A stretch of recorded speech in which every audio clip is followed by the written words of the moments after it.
Once upon a time, in a little town called Duncanshire, stood a little house right at the end of a winding road. It was a quiet neighborhood. Bubbles lived in that house. She was the last of 3 children. Whenever she felt sad, upset, or was being maltreated and had nowhere to go, her only escape would be to retreat to the backyard of the house. There she would spend time with the only ones who seemed to understand her. She was only a little girl. She didn't understand that the family's chickens, rabbits, and guinea pigs couldn't hear her, but somehow they brought her comfort. Bubbles' dad was a very strange man. He was always on the lookout, very controlling. He'd be away on business for weeks at a stretch, and then he'd come home for a little while, during which time he would enjoy spending time watching football on TV. That's all he did, in addition to ordering his wife and children around. "I am not that demanding, Agnes," he would say to his wife. "You made the decision to have a full-time job. As far as I'm concerned, you better ensure that the house is properly run." Agnes had a full-time job, but also saw to it that the laundry was all done, hung out to dry, ironed, folded, and put away. The beds in the house had to be properly made, without any creases. She was always checking everything over and over again. Every meal eaten in the house had to be home-cooked, or she'd had to at least store it away for when it was needed. If she slipped up, she got beaten. This was the order of the day. Aggression in the house. Violence towards her and the kids. This environment was very tense for the kids.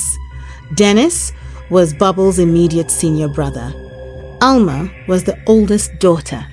These young teens would have constant run-ins with their dad.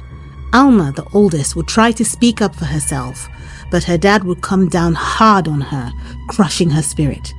"If you try me, I'll slap you so hard your teeth will fly out of your mouth," he would say. He was incredibly aggressive with his son Dennis, who would also try to speak up for himself. His dad would beat him to the point of confusion. Dennis suffered different kinds of injuries, physically and mentally, all of which went unchecked. Dennis was becoming a menace. When Bubbles would come around her dad, he felt unthreatened, more so because she was just a 6-year-old child and wasn't annoying him as much. This put her in trouble with her siblings. When dad was away on business and mum was out at work, the kids were pretty much responsible for themselves. The 2 teens would feast and serve themselves very fat portions. They would gang up on Bubbles and make sure she got no food. "You also have to have it difficult in this house," they said. Over time, having missed out on meals, she started to lose weight.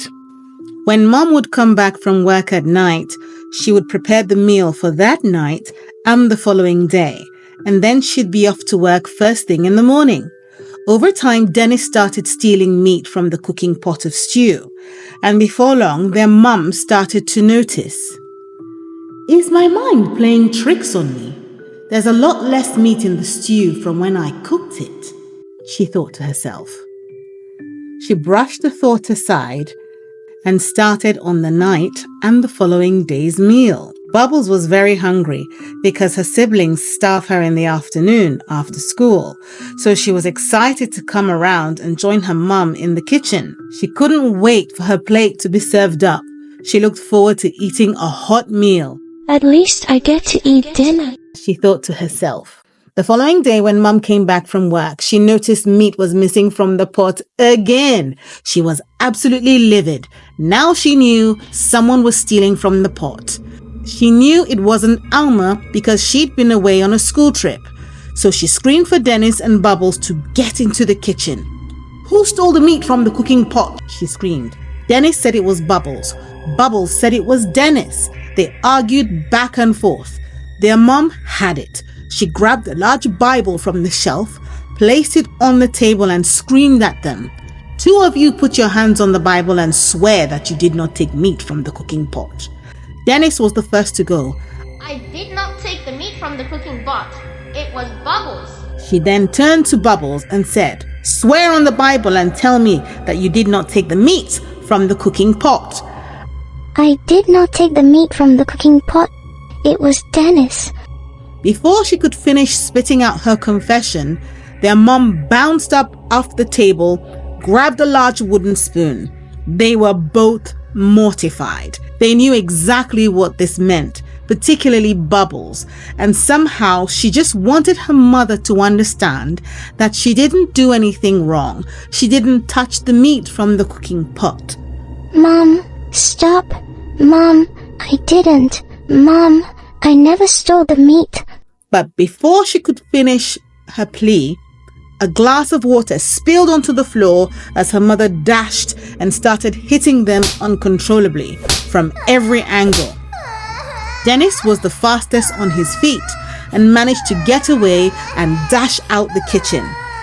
Bubbles, still trying to explain herself, fell in the puddle and got caught in the trap of her mum's pounding. She wasn't just crying because she was getting beaten. She was crying because she was getting beaten for what she didn't do. And somehow she couldn't stop her mum, who chased her all the way into her bedroom, still beating her with the wooden spoon as she ran up the bunk bed ladder to get to safety. Later, when Alma got back from her school trip, Dennis told her the story of how he got Bubbles to get a good beating. I got away really fast. Bubbles' sheets were now blood-stained. This wasn't the first time Bubbles got injured while being beaten by her mother. When trying to climb up to safety, a nail in the bed caught a piece of her flesh, and it hurt so bad. She was left unattended. Alma was so happy that Bubbles got beaten up, she decided to make a foam doll for Bubbles, while taking the time to observe her injuries, which gave her great satisfaction. Later on, Bubbles snuck out the backyard and took a carrot to meet with her friends, particularly her favorite bunny rabbit. She told it all about her ordeal. I didn't take the meat from the cooking pot, but she wouldn't believe me. Soon after, Alma would be heading off to boarding school, even though there were schools nearby. Fewer people in the house to take care of was better for the parents.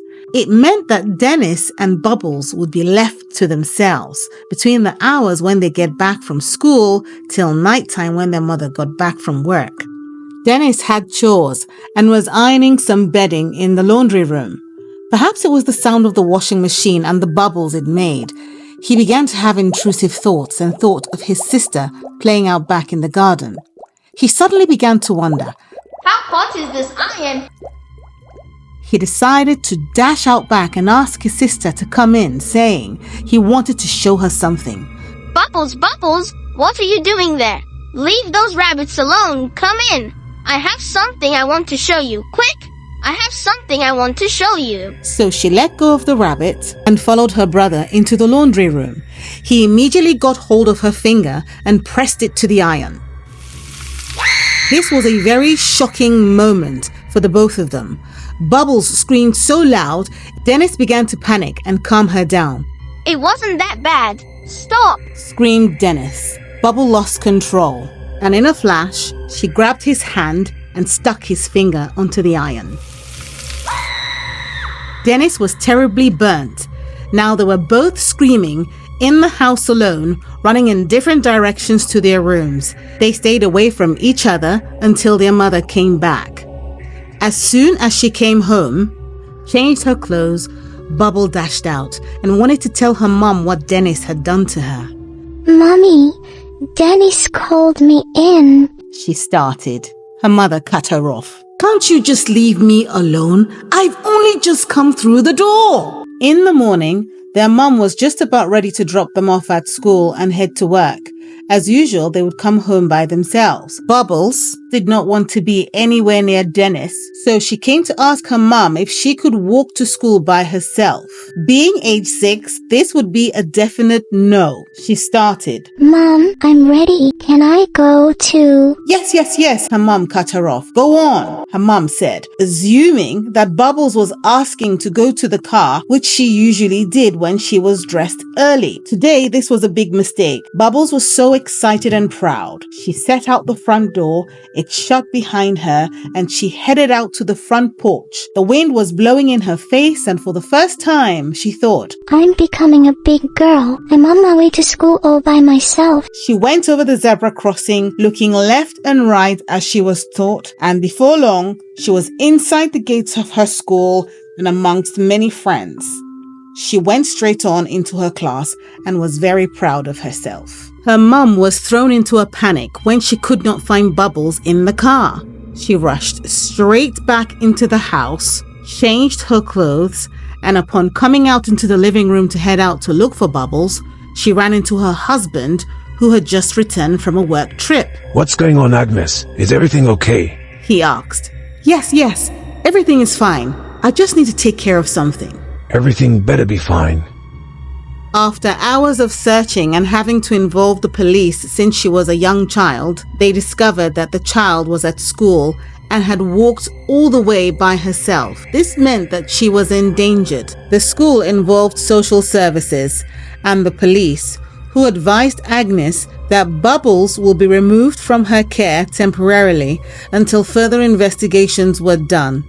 Agnes was devastated and had no idea how to break the news to her husband. Further investigations were done, and Bubbles was found to be malnourished, traumatized, and had injuries that healed on their own without medical attention. After asking her a few questions, they realized that she was in a very unsafe environment. She was immediately relocated to the home of a foster carer named Angel, who after many years of foster caring was told by God in the place of prayer that she should adopt the next child that would be dropped off at her home to be cared for. That very morning, the doorbell went, and Bubbles was being handed over to her by social services, accompanied by the police. The social service lady encouraged Bubbles, assuring her that she would be safe in this house and that everything would be okay. Angel ran a bath for Bubbles and let her stay in there as long as she wanted, checking in on her, of course. Bubbles began to sob uncontrollably in the bathtub, partly because she was worried that there would be trouble for her mother at home, and at the same time she was also in shock about the last 24 hours having had her hand burnt on an iron. It was so much, and the tears just started flowing. Bubbles was put in a beautiful room of her own, and that night after being tucked in, Angel came to read to her until she fell asleep. It wasn't until the next morning she started to take a proper tour of her new bedroom. It was very beautiful. It was magical. It was hers. And although it would take a long process for her to finally be adopted by Angel, it was a definite yes by the judge, and Bubbles became Angel's. There's no need to detail what happened when Agnes got back home to her husband.